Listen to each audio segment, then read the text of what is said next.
यकृत के रक्त संचार में रुकावट और यकृत संबंधी अनेक बीमारियों में शिरा दोष उत्पन्न होने, मद्यपान से यकृत में रक्त संचय होने, प्रोस्टेट ग्लैंड्स की वृद्धि, सगर्भावस्था, बार बार गर्भधारणा, गर्भाशय की गांठें, गुर्दे और मूत्राशय की पथरी, गुर्दा अवरोध होने, गर्भाशय का अपने स्थान से हटना, बहुप्रसव आदि अनेक कारणों से गुदा की नसों में अवरोध उत्पन्न होता है। परिणामतः क्रियात्मक बवासीर होता है। औरत संकोच और शर्म के कारण मल त्याग के वेग को रोक लेती है, जो बाद में बवासीर का कारण होता है।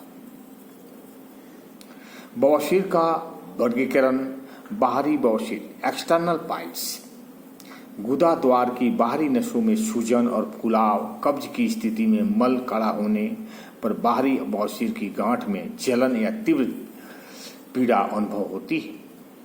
ठंड के कारण भी सूजन हो जाती है। कभी कभी तीव्र खुजली चलकर फुलाव बढ़ जाता है। बाहरी बवासीर में सूजन होने से बैठने में अत्यंत कठिनाई महसूस होती है। कभी बवासीर की गांठ फूल जाती है और खून मिश्रित मवाद निकलता है।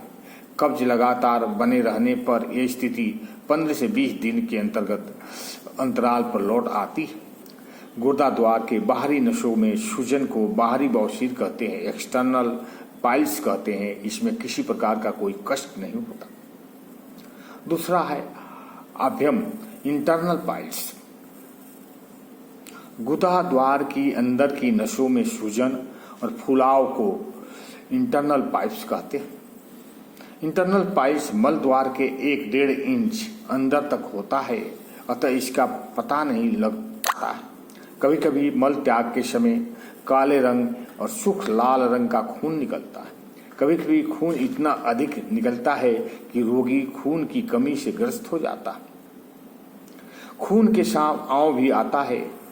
इंटरनल बवासीर की गांठ सूजकर इतनी बड़ी हो जाती है कि पैखाने के समय बाहर निकल आती है। गांठ को दबाने से दर्द होता है और कुछ लोगों को गांठ के अंदर करना पड़ता है। मिक्स पाइल्स, बाहरी और आंतरिक नसों में एक साथ होने वाले बवासीर मिश्रित बवासीर कहलाता है। मिश्रित बवासीर में गुदा की स्थिति अत्यंत नाजुक हो जाती है। अंदर और बाहर अनेक चीर, फिसर और गांठें बन जाती है। हमेशा खुजली और दर्द की अनुभूति होती है। बवासीर में फिसर के कारण दर्द बना रहता है। इस कुछ वैज्ञानिकों अनुसार इनकी 3 स्थितियां होती हैं।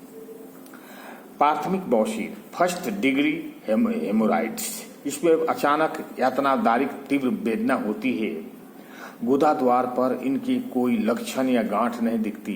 पैखाने के अंत में अचानक खून टपक टपक कर गिरने लगता है। सेकेंड डिग्री पाइल्स, इसमें गुर्दा द्वार की बाहरी नसों में सूजन और फैलाव दिखता है। दर्द महसूस होता है। कभी कभी सूजन खत्म भी हो जाती है। प्रथम और द्वितीय बवासीर का उपचार खान पान में सुधार अतः संभव हो जाता है। कब्ज को दूर करने पर इस प्रकार की बवासीर स्वतः समाप्त हो जाती है।